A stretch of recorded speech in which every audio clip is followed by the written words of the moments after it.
Okay, in this video we're going to talk about customizing the dials on Panasonic Lumix cameras, and specifically in this video is the Panasonic GH6.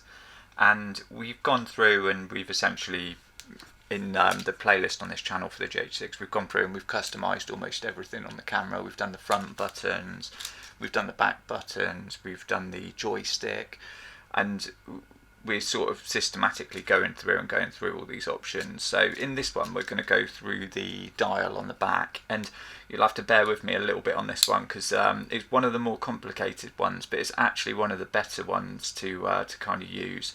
And we will actually need some of the information that we got from the customizing front buttons or back buttons in the other video, so I'll link all of those up in the corner. And you know, you can kind of browse through those and kind of check them out. They're all quite good for getting the camera the way you want.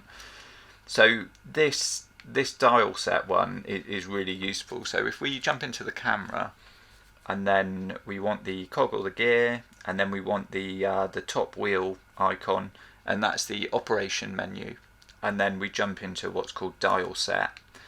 And it looks like a really confusing menu, and it is a little bit. Like I say, you'll have to kind of bear with me a bit on this. It's quite confusing compared to some of the other customization modes. So we've got the assign dial, and then you can see we've got aperture and shutter speed set there. And if we jump in, what we've essentially got is it tells you what each dial does for that mode.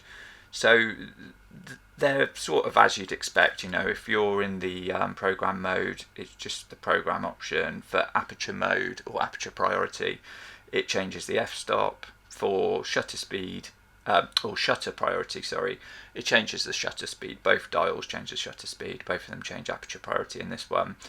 And for manual, one of them changes the f-stop and one of them changes the shutter speed, because you're controlling both when you're doing manual photography. And essentially, if you go through the like set 2, pretty much just kind of locks off one dial, so they don't both do it, just one of them does it. Again, this one kind of locks off there, and you've got it switches the shutter speed and the aperture for manual mode. And the same here, just locks off one dial essentially for everything except manual mode. So all the semi-auto modes, it locks off one dial, and the opposite there in set 5. I'm not going to run through them all because, you know, you can just pick one that you like. I just keep it in set 1 because I like having both dials available for everything. So I find that a really useful one. Set 1 for me works. And then here, the rotation for aperture and shutter speed, you can come in and you can change the rotation of it so that it basically inverts it, so it works the opposite way. And for me, I like the way it works by default. For me, that's intuitive. For you, it may not be, so you can just come in and you can swap that if you like. It's an easy thing to change. Now, one of the best ones you can come in and change, you've got control dial assignment. And this is set to the headphone volume by default. So if you jump into this, you can actually change this to, you can see up here, it's the headphone volume for all of them. Or you can come in and you can change it to exposure compensation, or the f-stop for manual, or you can have exposure compensation for them all, or you can have ISO for all of them, or you can have the focus frame size. Now for me, these two, that is really useful for me. I mean, obviously exposure compensation is not as, you know, it's not really for manual mode, it's not really useful, but for the other modes, exposure compensation is useful. And you know, having the ISO available is really useful as well, because it is there, but you need to jump into these, and there are times where, sorry, not that one, the ISO is in the middle and exposure comps on the right. But for me, you know, sometimes I kind of forget which one's which. There is like tactile kind of bits on the middle button, so you always know the ISO button, but there are times when I forget which one's exposure comp, like if it's over here or here. So having it just in the dial assignment is really useful. So because I'm in and out the ISO all the time as well, so if you click on that, and we'll come back out, you can see now I can just control the ISO with the dial, rather than by default I'm having to do coming in up here, press the button, get the mode, and then go through. So you can see it's if it's something you're jumping into all the time, you know, if you use auto ISO, then it's not useful, is it? But if it's something that you're manually setting all the time, which for me it is, that saves me a lot of time. You know, it saves a click every time. And the same, you know, you might find that exposure comp is one that you want to use, so you can do that and then twist the dial. Actually, sorry, I'm in manual mode. If we go into shutter priority, you can see as I'm turning it, it's changing the exposure comp there. So that can be really useful as well. Like I say, oh, I've turned zebras on. That can be really useful as well. You know, it's like I say, it's just saving you a step. So for me, I like it set to that. That for me is really useful. The next one, exposure comp, you can switch that on and off in the dials in the semi-auto modes, and again that can kind of save you a press, so that's kind of useful. So if you have that one set and then exposure comp set, if we switch that on, and then we should be, yeah, there we go. So you can see rather than, if we've got it let me switch it off and then I can show you what it is off. So if we're in the shutter priority, so in shutter priority, back one changes my shutter, top one changes my shutter. They both do the same thing. And then if I turn exposure comp onto a dial, that one, the top dial, there we go, should be doing exposure compensation. Now the back one does shutter speed.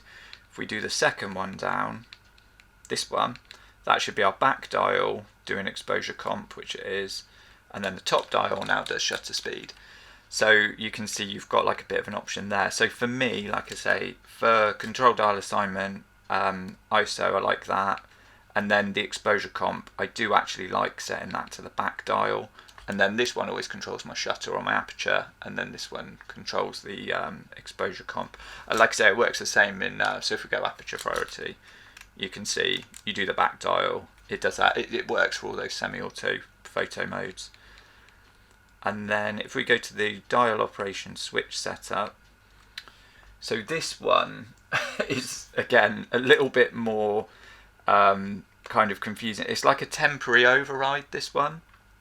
Essentially what you can do is you can set two options here, so you can have exposure comp, sensitivity, ISO sensitivity, white balance, photo style is a good one, aspect ratio can be useful, you know, if you change it sometimes, flash adjust and flash mode is useful, AF mode obviously you've got here, but again, you know, it's all about how different people like to use the camera. But for me, photo style is a useful one because I don't have that set elsewhere. And also, like I say, sometimes the AF, sorry, not the AF mode, the like something like flash adjust can be useful. And what this does, you know, if we just turn those dials, it's not going to do anything. We've still got exposure comp and the aperture because that's what we're in. But this essentially gives us like a temporary, a sort of temporary override. So what we've got to do is, again, we went through how to customize these, but I'm just going to customize a front button quickly. And what we need to pick is dial operation switch. And then what you can do is, if you select that, it's essentially in menu 2, and then it's the top dial, and then dial operation switch. Click on that one. And then if I click my front button, which you can't see me doing, but it's just my shortcut. So click on my shortcut, and then you can see what's happened is it's done a temporary override to change my dials. So it goes away just after a few seconds, but if I click on it again and then I start using the dials, you can see I can change my flash compensation. And then if I go back and do the top dial, I've got my photo styles. And like I say, that's quite a nice quick way to get to your photo styles. You can set shortcuts differently to that. Like, you know, there are ways to jump in and do it differently, but it's just, that's how that works, the switch setup. So it's like a kind of override, and then when it goes back, you know, we're just back to how it worked before. So it's just like a temporary switch of the dials to two new functions. So you're getting essentially 2 extra functions out of those dials at the sacrifice, I suppose, of one custom button. And then the rotation menu operation, again, it's the same kind of deal. You can invert the options and things on it, but I don't change any of that. Like I say, I find it intuitive enough as it is. But you can go through and, if there are things that you feel like work better for you, you can kind of go in and change it. And that essentially is the full customization of the dials on the camera. So yeah, hopefully you found that helpful. If you have, give the video a like. If you want to see more videos about Lumix cameras or the Panasonic GH6 in particular, check out the playlist on this channel and please subscribe.